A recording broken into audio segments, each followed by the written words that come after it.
আজকে মেনুতে কি আছে? দেখা এখানে আলু ভাতে মাখছি, পেঁয়াজ দিয়ে লঙ্কা ভাজা দিয়ে আলু সিদ্ধ মাখবো।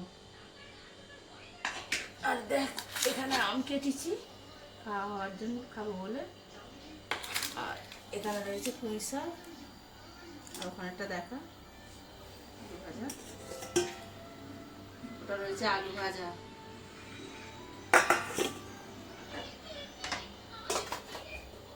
এখানে দেখুন